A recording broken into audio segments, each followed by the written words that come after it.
जब जब इस तरह के माहौल और इस तरह के सिचुएशन में फंस जाता हूँ तो बाजीगर फिल्म का डायलॉग बड़ा याद आता है। हार के जीतने वाले को बाजीगर कहते हैं। और जब शाहरुख खान ने अपने फिल्म में ये डायलॉग को कहा था तो काफ़ी चर्चा हुई थी। लेकिन ज़रा देख ले, मैं जैना मोड़ की धरती पे फिर से आया हूँ और बड़े प्यार से बुलाया गया हूँ कि हिमांशु भाई फिर से ज़रूर आए। तो हमारे साथ हार के जीतने वाले खिलाड़ी थोड़े साइड ज़रूर हैं, केस्टो चाचा जो आज संयोजक चुने गए हैं और आज कह रहे हैं कि केस्टो चाचा कुछ नहीं कहेंगे। कहने वाले 3 नए खिलाड़ी को केस्टो चाचा ने लाइन में ला दिया है। हमारे साथ मनोज सिंह हैं, दिनेश सिंह हैं और पंकज जी हैं। ये 3 नए खिलाड़ी हैं। ना जाने इनके मन में क्या चल रहा है कि ये महाभारत में कृष्ण की भूमिका निभाएंगे कि भीष्म पितामह कहीं बनकर मनोज सिंह रह जाएंगे। तो मनोज सिंह हमारे साथ हैं। तो इस बार कृष्ण की भूमिका में है कि भीष्म पितामह बनेंगे? नहीं, ऐसा नहीं है हिमांशु जी। जैना मोड़ के छोटे बड़े सारे तबके के दुकानदारों का ये अनुरोध था कि जैना मोड़ में इस चैम्बर को छोड़कर एक नया विकल्प दिया जाए, क्योंकि जैना मोड़ में लगभग 2000 व्यवसायी हैं, दुकानदार हैं, छोटे बड़े सारे मिला के, और चैम्बर में वोटर सिर्फ 247। बाकियों को छांट दिया गया या फिर एक साजिश के तहत उन लोगों को बाहर कर दिया गया।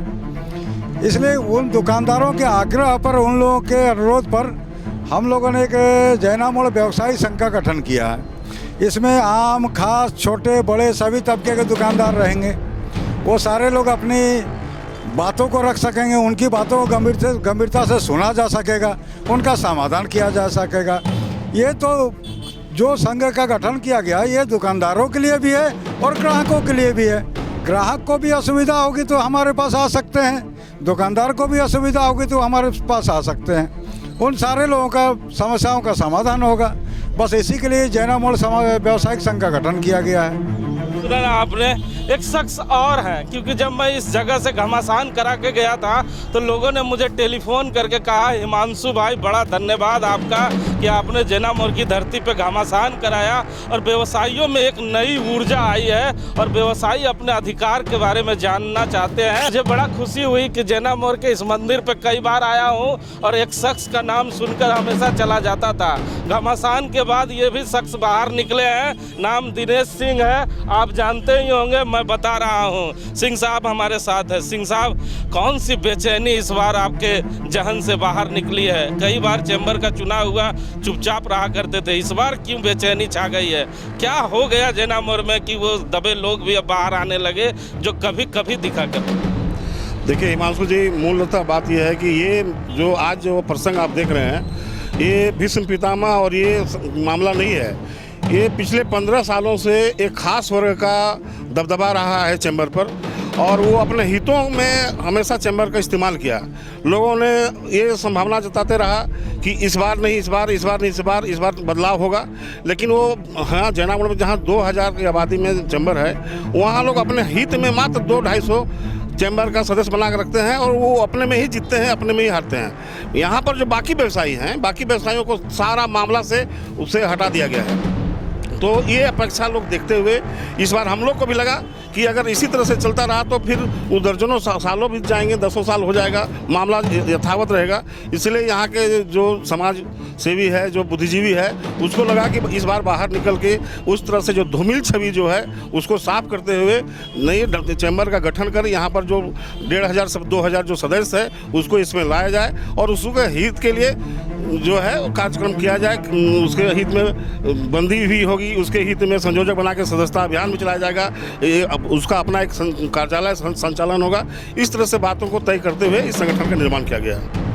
तो बेरवा विधानसभा में एक शख्स और है जिसका राजनीतिक प्रभाव बड़ा मजबूत है और कहा जाता है हमेशा पीछे से खेलने में महारत हासिल है। हमारे साथ पंकज जायसवाल भी हैं, खिलाड़ी बड़े लंबे हैं लेकिन पीछे से खेलते हैं। मैं सोच रहा था कि चैम्बर ऑफ कॉमर्स में ये खिलाड़ी क्यों नहीं नजर आया? खिलाड़ी ने खेला है लेकिन लेट से खेला, क्यों? नहीं हिमांशु जी, लेट से खेलने का बात नहीं। हमारे चैम्बर में जो भी कुछ हुआ, 2000 मेंबर में 2000 व्यापारी में 247 मेंबर, आप भी समझ सकते हैं कहीं ना कहीं कुछ मोनोपोली हुआ होगा।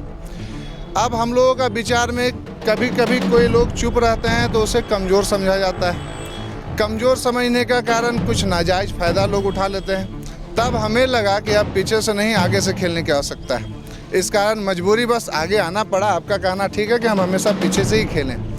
आगे भी हम अभी भी जो है सामने हैं और जो वाजिब है, जो जायज़ है उसके साथ हैं। आप छोटा सा 2000 लोगों के बीच में 250 मेंबर का गणित हमको कोई समझा दे तो मैं उसे मान लूँगा।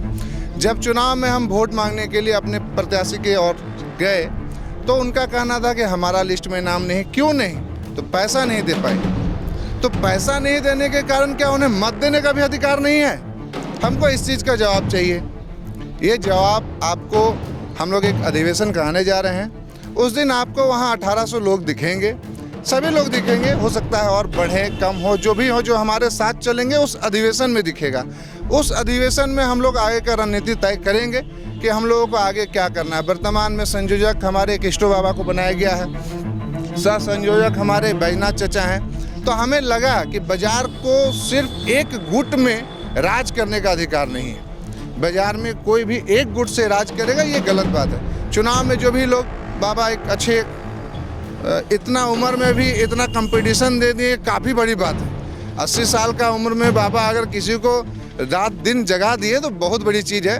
तो इनके मेहनत को देखते हुए हम लोगों ने तय किया कि इनको संयोजक और चचा को सह संयोजक बनाया जाए। देखिए, आखिर ससुर दामाद ने एक खेला खेल ही लिया है और बड़ा खेला खेला है। और जैना मोड़ की राजनीति में कुछ नया होने जा रहा है, क्योंकि इन तीनों ने कहा है कि इस बार इन दोनों रिश्तेदारों से नहीं पूछना है। लेकिन बैजनाथ भैया भी हमारे साथ है, काफ़ी अच्छा खेले थे।